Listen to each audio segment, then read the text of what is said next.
بیوقوف بڑھیا۔ بہت پرانی بات ہے، کسی گاؤں میں ایک بڑھیا رہتی تھی۔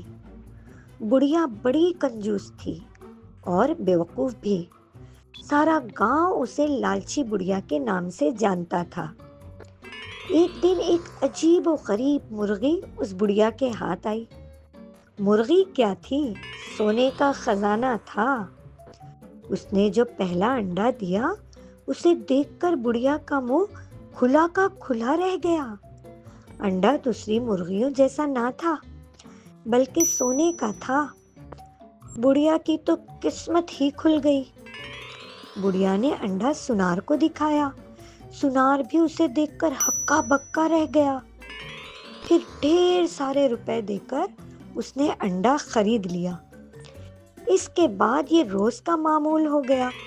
مرغی انڈا دیتی اور بڑھیا اسے بیچ کر ڈھیروں روپے لے آتی۔ ایک دن بیٹھے بیٹھے بڑھیا کے جی میں خیال آیا، مرغی روز ایک انڈا دیتی ہے، ہو نہ ہو اس کے پیٹ میں بہت سے انڈے بھرے ہیں۔ بڑھیا یہ سوچ کر جھنجھلائی کہ کمبخت مرغی سارے انڈے ایک ہی دن میں کیوں نہیں دے دیتی؟ اگر ایسا ہو جائے تو وارے نیارے ہو جائیں۔ اس نے سوچا کیوں نہ مرغی کے پیٹ سے سارے انڈے ایک ساتھ نکال لوں۔ کون روز روز انتظار کرے؟ بس پھر کیا تھا، بڑھیا نے مرغی کو پکڑا اور اس کا پیٹ چاک کر ڈالا۔ مگر یہ کیا، وہاں تو انڈوں کا نام و نشان بھی نہ تھا۔